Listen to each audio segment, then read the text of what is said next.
Metaphors दुनिया का सबसे बड़ा नेटवर्क मार्केटिंग का प्लेटफॉर्म है।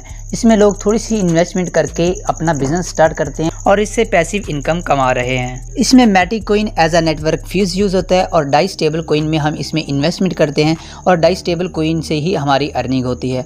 और इसके साथ साथ जब आप इसमें ज्वाइनिंग लेते हैं तो आपको SFC कॉइन दिया जाता है, जो कि मेटाफोर्स का स्टेबल कॉइन है जिसकी प्राइस $1 है। इसका सारा सिस्टम ऑटोमेटिक है। इसमें आप जो इन्वेस्टमेंट करते हैं वो भी ऑटोमेटिक ही हो जाती है और जो आपको मिलता है यानी कि जिसका विड्रॉवल लगाते हैं वो भी आपको ऑटोमेटिक ही आपके ट्रस्ट वैलेट के अंदर रिसीव हो जाता है। ये सारा सिस्टम स्मार्ट कॉन्ट्रैक्ट के ऊपर बेस करता है, ब्लॉकचेन टेक्नोलॉजी के ऊपर बेस करता है। इसमें किसी किस्म की विड्रॉवल रिक्वेस्ट लगाने की ज़रूरत नहीं पड़ती, यानी कि जो भी आपकी इन्वेस्टमेंट या जो भी आपकी अर्निंग होती है उसी टाइम आपके ट्रस्ट वैलेट के अंदर आपको रिसीव हो जाती है और जब आपका दिल चाहे आप इससे कैश आउट करवा सकते हैं। इसमें ज्वाइनिंग लेने के लिए क्लासिक के 12 लेवल दिए गए हैं। फर्स्ट लेवल $5 से स्टार्ट होता है और उसके बाद हर लेवल की प्राइस पहले लेवल से डबल होती है, यानी कि फर्स्ट स्लॉट की प्राइस अगर आपको $5 दी गई है तो सेकंड स्लॉट की प्राइस इसके में $10 होगी। अभी इसकी प्री सेल चल रही है, प्री सेल में इसकी ये प्राइस है और अगर अभी स्टैंडर्ड प्राइस शुरू हो जाती है यानी कि प्री सेल खत्म हो जाती है, इसकी प्राइस डबल हो जाएगी, तो फिर आपकी जो ज्वाइनिंग है वो $10 से होगी। इसमें ज्वाइनिंग लेने के लिए सबसे पहले आपके पास trust wallet, token pocket wallet या मेटामास्क कोई भी वैलेट आपके पास होना ज़रूरी है। उसके बाद आप इसमें ज्वाइनिंग कर सकते हैं। इसके अलावा आपके ट्रस्ट वैलेट के अंदर डाई स्टेबल कॉइन और मैटिक कॉइन होना ज़रूरी है, जो कि आप मुझसे बाय कर सकते हैं, किसी भी सेलर से बाय कर सकते हैं, बाइनेंस, OKX, किसी भी एक्सचेंज से बाय कर सकते हैं। और अगर हाँ आप मेरी टाइगर्स टीम में ज्वाइनिंग लेते हैं तो आपको प्रॉपर गाइड भी किया जाएगा, ज्वाइनिंग में भी डिस्काउंट दिया जाएगा। इसके अलावा अगर आप लेवल अपग्रेड करते हैं तो भी आपको पैसिव कैशबैक दिया जाएगा। अभी हम बात करते हैं कि इसमें वर्किंग किस तरीके से होती है। इसमें दो तरीके हैं, एक तो आप वर्किंग करके भी इनकम कर सकते हैं, दूसरे आप नॉन वर्किंग से भी इनकम कर सकते हैं। वर्किंग इसमें टोटली नेटवर्क मार्केटिंग है, आपने लोगों को ज्वाइन करवाना है और आपकी इनकम होगी, लेकिन नॉन वर्किंग से आपको इनकम इसमें होती है।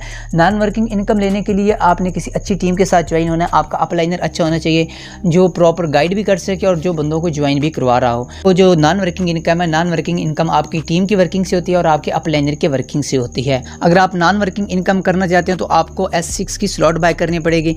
आप फर्स्ट स्लॉट से भी ज्वाइनिंग ले सकते हैं और आप 5 स्लॉट से भी ज्वाइनिंग ले सकते हैं। अब हम बात कर लेते हैं वर्किंग की। वर्किंग के लिए अगर आप वर्किंग करना चाहते हैं तो इसमें 2 किस्म की स्लॉट्स दी होती हैं, एक S6 की स्लॉट है और एक S3 की स्लॉट है। S6 की जो स्लॉट है वो working plus non working slot है और जो S3 की स्लॉट है वो टोटली वर्किंग स्लॉट है। S6 की स्लॉट में आपको इनकम आपके अपलाइनर और आपके क्रॉस लाइनर से भी होती है और आपको डायरेक्ट रेफरल से भी होती है। और S3 की स्लॉट में आप जस्ट डायरेक्ट रेफरल करके ही इनकम कर सकते हैं, आपको आपके अपलाइनर और आपके क्रॉस लाइनर से इनकम नहीं होती है।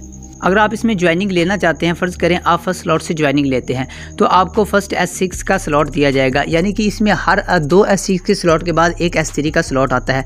फर्स्ट S6 का स्लॉट है, सेकंड S6 का स्लॉट है और जो 3 का मल्टीपल वाला है वो S3 का स्लॉट है, यानी कि थर्ड स्लॉट S3 का, 6th स्लॉट S3 का, 9th स्लॉट S3 का है और उसके बाद 12th स्लॉट S3 का है। अब हम बात करते हैं कि S6 का स्लॉट किस तरीके से काम करता है। अगर आपने S6 के स्लॉट में ज्वाइनिंग ले ली, उसके बाद आपने आगे वर्किंग स्टार्ट करनी है, तो जैसे आप फर्स्ट 2 बंदे ज्वाइन करवाते हैं उसका 100% आपके अपलाइनर को जाता है या आपके क्रॉस लाइनर को जाता है, उसका आपको कुछ भी नहीं मिलता है। उसके बाद जैसे आप 3rd, 4th, 5th बंदा ज्वाइन करवाते हैं उसका 100% आपको मिलता है, यानी कि फर्स्ट लेवल में अगर आप ज्वाइनिंग करवा रहे हैं तो आपको $15 उसी टाइम आपके ट्रस्ट वैलेट के अंदर मिल जाएंगे। उसके बाद जैसे आप 6th बंदे की ज्वाइनिंग करवाते हैं तो आपकी स्लॉट रिसाइकिल हो जाएगी, यानी कि दोबारा से नए सिरे से शुरू हो जाएगी। और अभी इसी तरीके से सेम तरीके से काम करता है S3 का स्लॉट। S3 के स्लॉट में आपके नीचे 3 बंदों की ज्वाइनिंग होती है, यानी कि आपके नीचे 3 स्पिल ओवर होते हैं। अगर आप फर्स्ट 2 स्पिल ओवर फिल करते हैं, यानी कि फर्स्ट 2 बंदे ज्वाइन करवाते हैं, उसका 100% आपको उसी टाइम मिल जाता है। और जैसे आप 3rd बंदा ज्वाइन कराते हैं उससे आपकी जो स्लॉट है वो दोबारा से रीएक्टिव हो जाती है, यानी कि रिसाइकिल हो जाती है। अगर आपके पास थोड़ी इन्वेस्टमेंट है तो आप इसमें 3rd स्लॉट से भी ज्वाइनिंग ले सकते हैं, लेकिन अगर उससे भी थोड़ी आपके पास इन्वेस्टमेंट है तो आप फर्स्ट लेवल से भी इसमें ज्वाइनिंग ले सकते हैं। फर्स्ट लेवल में ज्वाइनिंग लेने के लिए आपके पास आपके ट्रस्ट वैलेट के अंदर 5 डाई कॉइन होनी चाहिए और इसमें आपके पास 1 मैटिक कॉइन होनी चाहिए जिससे आप ज्वाइनिंग ले सकते हैं। और उसके बाद अगर आपने ऑटो अपग्रेडेशन लगा रखी है तो आपके स्लॉट्स ऑटोमेटिक ही अपग्रेड होते जाएंगे। अब हम बात कर लेते हैं कि ऑटोमेटिक इसमें अपग्रेडेशन किस तरीके से होती है। फ़र्ज़ करें आपने फर्स्ट स्लॉट से ज्वाइनिंग ली है और आपने बंदों का ज्वाइन करवाना शुरू कर दिया है, तो फर्स्ट 2 बंदों की इनकम मैंने ऑलरेडी बताया वो आपके अपलाइनर जो आपके क्रॉस लाइनर को जाएगी और जैसे आप 3rd बंदा ज्वाइन कराएंगे उसकी 100% आपको मिल जाएगी। अब जैसे आप 4th और 5th बंदा ज्वाइन करवाएंगे वो वेबसाइट में होल्ड रहेगी, जैसे 2 बंदे कंप्लीट होते जाएंगे तो आपका जो सेकंड लेवल है वो अपग्रेड अपग्रेड हो जाएगा और उसकी इनकम आपके अपलाइनर को चली जाएगी या आपके क्रॉस लाइनर को चली जाएगी। इस तरीके से जैसे आप छठा बंदा ज्वाइन कराएंगे तो उससे आपकी जो S6 की स्लॉट है वो दोबारा से रिसाइकिल हो जाएगी। अब हम बात करते हैं कि S3 की स्लॉट में ऑटो अपग्रेडेशन किस तरीके से होती है। S3 की स्लॉट में आप फर्स्ट 2 बंदे ज्वाइन करवाते हैं तो उससे आपका लेवल अपग्रेड हो जाएगा। फ़र्ज़ करें 3rd लेवल में है तो 4th लेवल हो जाएगा, या 6th लेवल में है 7th लेवल हो जाएगा। लेकिन अगर आप ऑटो अपग्रेड नहीं करते तो इसमें आपके 25% फ़ीस काटी जाती है जो कि प्रोडक्ट फंड में जाती है, और जो 75% है वो आपके ट्रस्ट वैलेट के अंदर आपको उसी टाइम रिसीव हो जाती है। अब हम बात करते हैं कि प्रोडक्ट फ़ंड क्या है और प्रोडक्ट फ़ंड में हमारी फ़ीस क्यों जाती है। प्रोडक्ट फ़ंड बेसिकली इस वेबसाइट का जो कॉइन आने वाला है, इसमें जो NFT दे रहे हैं वो है प्रोडक्ट फ़ंड। जो हमारी फ़ीस प्रोडक्ट फ़ंड में कटती है वो भी हमें ही रिसीव होनी है, लेकिन वो कब रिसीव होगी, जब हमारे पास 6th लेवल होगा वो हमें NFT की शक्ल में दी जाएगी और हमें फोर्स कॉइन की शक्ल में दी जाएगी। अभी हम बात कर लेते हैं इसमें जो फर्स्ट आईडी लगी हुई है वो है मिस्टर लाडो की।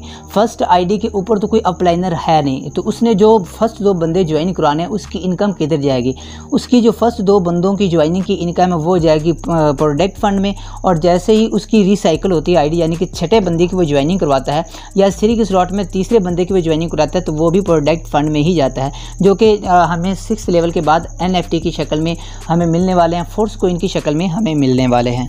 तो फ्रेंड्स, अगर आप इसमें ज्वाइन करना चाहते हैं